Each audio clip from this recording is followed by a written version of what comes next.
poor girl comes to another girl who is cleaning outside a house and says to her, "I am poor, and I don't even have shoes to wear. I am very hungry. Please give me something to eat." The girl replies, "I am only a maid here, but still, I will check if there is any leftover food in the house. I will give it to you." The poor girl says, "Thank you so much. Just give me whatever leftover food you have. I will eat it, even if it's from last night." The kind-hearted maid says, "All right, wait here. I'll bring something from inside," and then she leaves. The hungry girl becomes happy and says to herself, "Thank God. Today I will finally eat to my fill." After a little while, the kind maid returns with a pair of shoes and some packed food in her hands. She gives the food to the girl and says, "These shoes belong to my employer. He doesn't wear them anymore. No one uses them now, so I thought I should give them to you along with the food." Then she hands the shoes to the poor hungry girl. The poor girl thanks the kind maid and leaves. After walking a short distance, she sits on a footpath, places the food aside, picks up the shoes, and says, "Oh God, please, always keep that kind maid happy." Meanwhile, the maid's employer asks her, "The shoes that were in my room, I can't find them. Do you know where they are?" The kind maid tells him,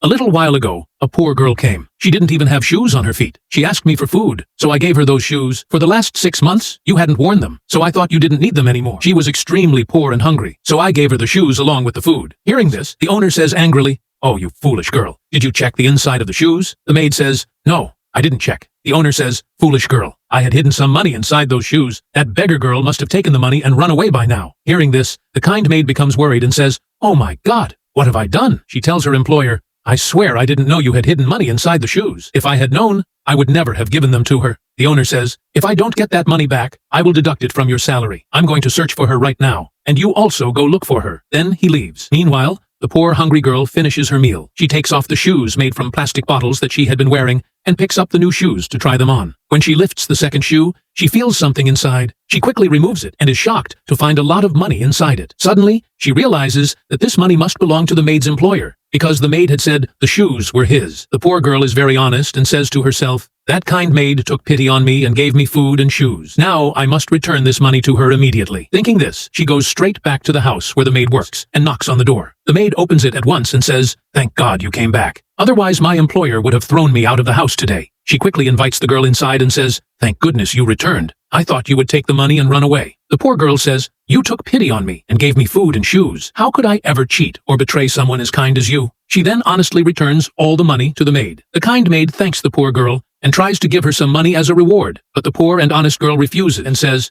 "No, I cannot take this money from you. You already did me a great favor by feeding me and giving me shoes. I can't accept anything more." But after the maid insists repeatedly, the poor, honest girl finally accepts the money as a reward, thanks her, and leaves. It is true. Honesty is the best policy, and kindness never loses. If you enjoyed the video, don't forget to subscribe to the channel and share the video.